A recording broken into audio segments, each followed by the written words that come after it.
भाई उस आखिरी वर्क पे क्या ये अल्फाज थे कि काश वो जाने से पहले मुझे एक दफ़ा बोल देती कि तुम्हारा मेरा क्या होगा तुम्हारे बाद। तो मैं जो ना ये तूफ़ान आने की सुन के तो नहीं मैं मरा, लेकिन तुम्हारा ये जो सिर्फ ये जो रूठ छोड़ना और सिर्फ अपना सोचना, सेल्फिशनेस और ये सारा कुछ जो है ना, इसी ने मुझे मार डाला और मैं इस दुनिया से चला गया। तो गाइस इस तरह के भी इतने ज़्यादा, ये सिर्फ एक स्टोरी एक जानवर की या इसकी नहीं है, ये इंसान की भी है कि आज भी हमारी सोसाइटी में जो है ना बहुत ज़्यादा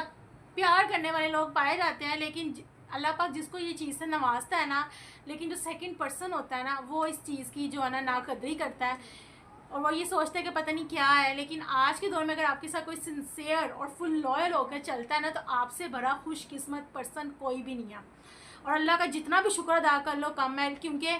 चाहे वो मेल है या फीमेल है, हर किसी के पास बहुत ज़्यादा ऑप्शन होता है बहुत कुछ करने के लिए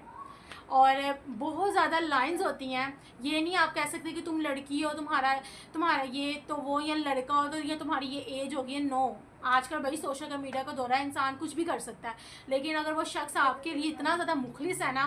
तो आपको उसके साथ जो है ना, आपको भी उसके साथ मुखलिस रहना चाहिए।